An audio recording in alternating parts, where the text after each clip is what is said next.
ꯂꯥꯛꯇꯗꯤ ꯐꯅꯤꯅ ꯈꯜꯂꯝꯕꯅꯤ ꯑꯗꯣ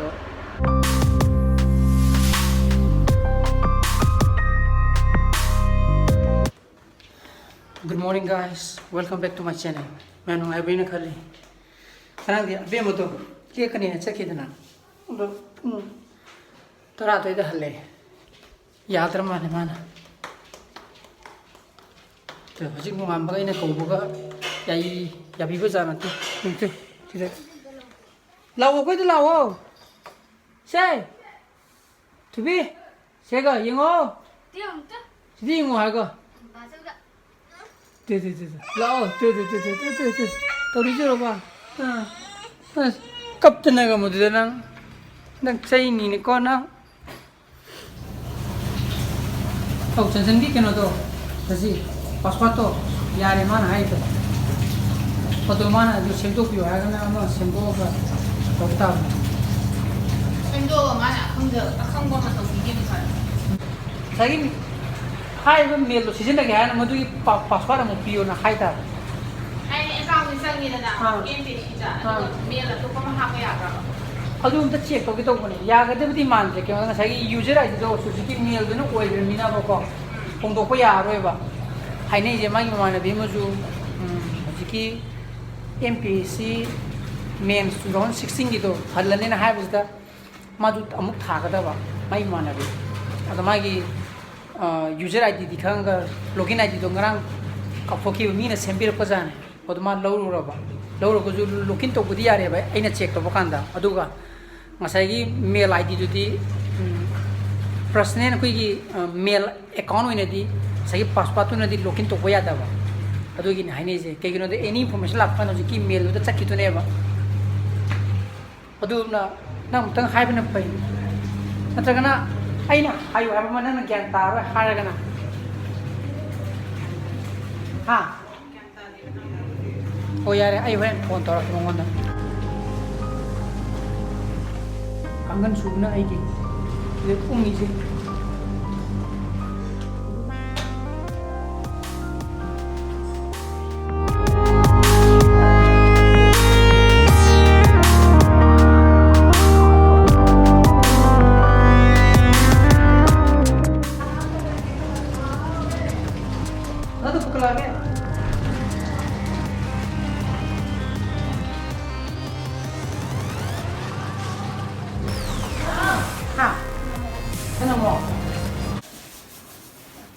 नमान अजी तान थोनी है ने फिर उनके योम है जो योम भी जो हाँ काय नमा चचा का तन हरा हरा हरा ऐ नमी है रूने सोम सोम लगा से ऐ ब्लॉक नमी है रूने नम बदी जिला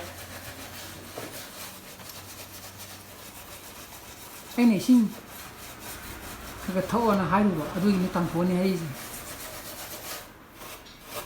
सिंग थो बदा सिंग तो ओ हारू भी दमुता तान फोनी हारे दी बेरा कादरा हारू ने से नमी ब्लॉक तांग तमसान ने सिंग थो आ दी जो दिन ते आम हारे दिन मैं नो याना चाथुक बिरो कोई क्लब सारा ने हना नु सागी रो ये चा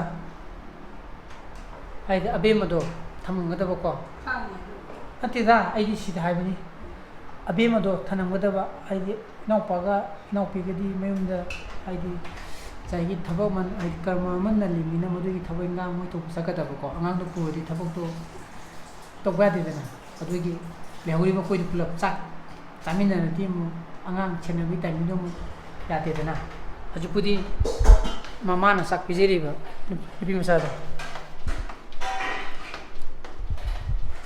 ते से गुंदानी से होरेन ऐने कौबो खुमी बजानते हंगाबा से तो येंगति जुरबा बै ngaता ngaire तामोने चेलक तुजेमा अमते येंगौदा अमते येंगौ फोटो बनमजागे दे खदरक्तीबा इच्चन उपाई डिमांड जे गुची की बैग पे हम लेबियो ने कदार अंदर लावने से लोट जे हाँ कहीं ना तो हारो लिस्ट पिकलो बाबा लाइक है क्या लॉकडाउन हांग बगा पैसा लेबो लेदबा नाने मास गुची नंग गुची बना खंब्रा यार बनान दो खंगो यार होजी कोई ने गुची की बनान दो स्पेलिंग दो खंगो यार ओ अस सिदा मामा की गुची की परफ्यूम लेबा मधु उरुबदगिनिको अदगी खुमु मगा मामा की अदगिनी मीना हाइने हाइरियोंगनी नंग गुची गाना हा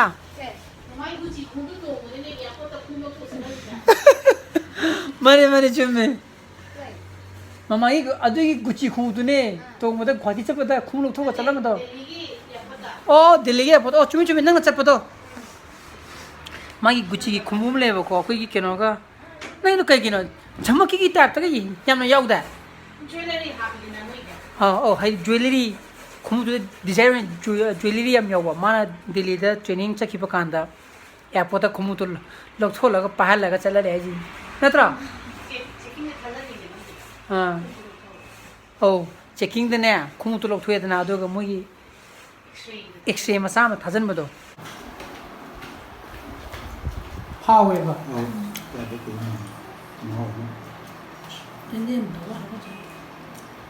Mungkin orang thong lain pun, kamu apa? Kamu apa singgung nama dah?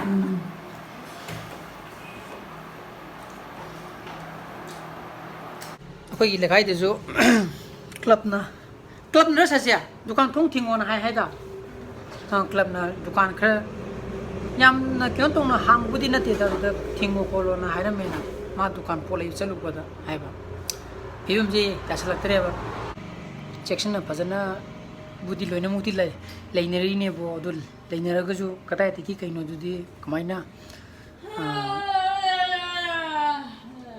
और खिबन जुदी कोई कराम तना खंगम जेदना अदुन यारी मखै कोई सेक्शन न लेबी बको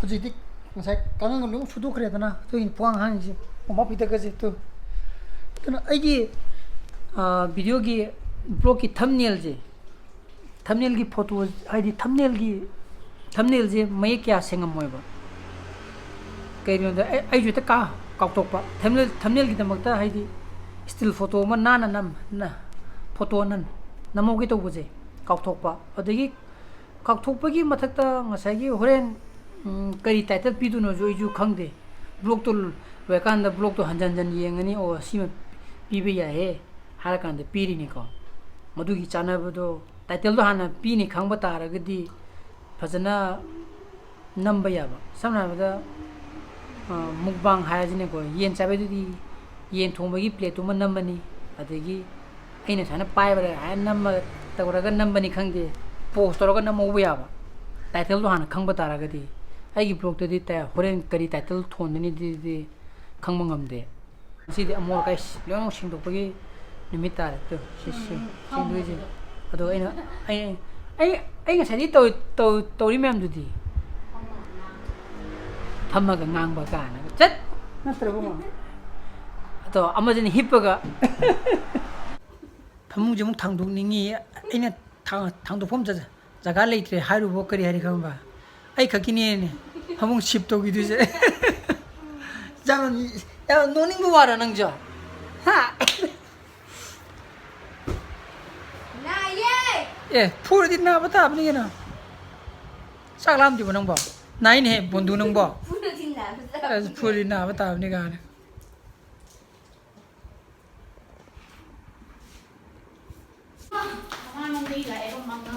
मामा नो दिन नो मंगला फी दसम का खलीनी वाओ ये मंगला ये हां थबिसे बाचौ पमल से माचौ से फी म्याम से लौसंगे तुन नंगी फुरी कसे तुन नुंग जुरक दरे से ला ए संपात पटोंगे तू असु फी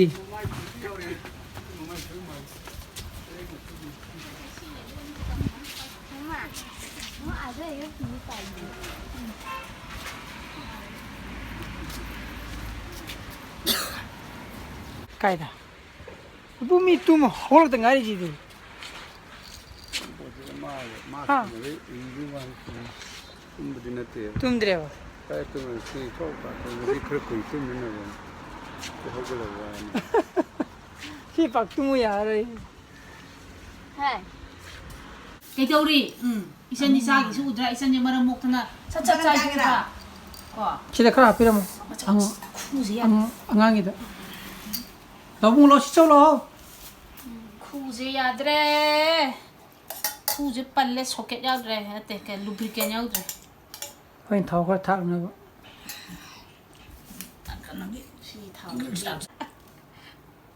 거긴 고온기 더 없는 데 뭐지나 합선은 나. 너. 지사라. Sao giờ report solution đôi ni, like super đôi ni. 타보기함 딜리 아마지 마마 닝쟁하고 너는 마스키지. Đó. 나? Nâm trâu. 넘넘 짜오. Khôi sai chú bra hay chân. 응. Tụi chân tiếng họ mà mục tiếng họ xóa. 와. Tao mua gì mà mục tệ. 하이파이브 들어 하이파이브. Tao mua mà mục. 하이파이브. 마소도 하이파이브 진짜. Tao mua mà mục tệ. 하이파이브 들어 하이파이브. Tao 짜로에 봉은 거. đi tao kita ni ngai chung ngai chin to ni ko ai tin ni ko khatoi ni. Ade cái khoai mà rồi. hꯧ직 하이네리도 아무 케이스 라바 마기. 록탁 프로젝트 아두다. 어디기 셋나바나 모이 팀 거코네니거. 어디 모이 PPE 게 에리아 송네니. 시즌에 마기 어르버 로스터네바. 락트디 파니나 칼럼만. 어도 마기 듀티니나 ಚಾತೆ바 디야데나. 어도 ಚಾ라니. 아주 드레스 그걸 로시레지니. 저시다. 짠. 탱어도 보니다. 아주 뿡 괜찮다 이제. 머리 따더래. 모이 팀 라고도 머리 막 하고 따라니 타고 뿡가야 뭐. 탱은 이다 노이네. 뿡디 머리 막 따라야네. 또. 아래네 뿡 머리 막 해도 야다미네. थबक से नत्रा हैन पुंग तरु स्टरे पुतानी त योगपद yum योगपद thing है चुन्द्रना Station ले punga mu chang ngai ma kon. हा station दे गया Moi na punga ai se punga ma di sangam ju.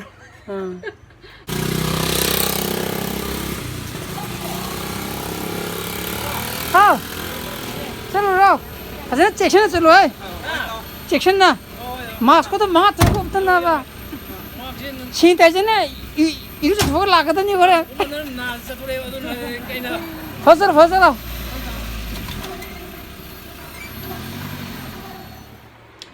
ini bisu sakra degi angan kim jadu sakre ba ko thenda friend chakchara ka mun ngdang wayan lakada ba ko chana pa ke mixer gi क्या Bukiya tomato ले दिए मु how तो नहीं ना तो वहां चलो बात तुम जी खरे याक ना खपसंग रे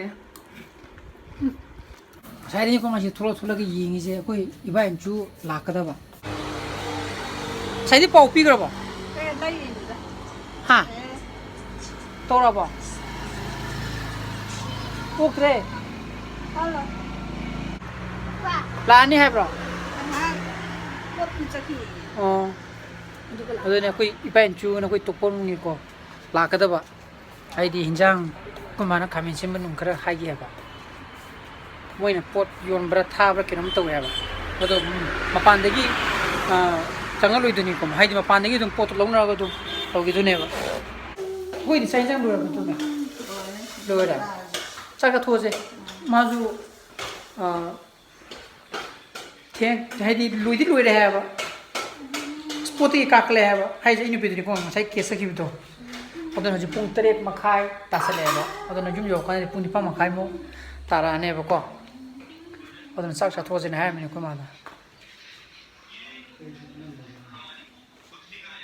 नमे अदन ngasi ki pros di matang is lotion jarage heng bro to mu thena sin hisana photo libiyo ꯑꯩꯒꯤ ꯕ꯭ꯂꯣꯒꯁꯨ ꯄꯥꯝꯕꯤꯕ ꯊꯣꯛꯂꯛꯑꯗꯤ ꯂꯥꯏꯛ ꯇꯧꯕꯤꯔꯝꯃꯣ ꯑꯅꯧꯕ ꯚꯤꯌꯨꯁ ꯑꯣꯏꯕꯤꯔꯒ subscribe ꯇꯧꯕꯤꯔꯝꯃꯣꯀꯣ So please be safe and be healthy. Bye bye. Good night. Bye bye, good night.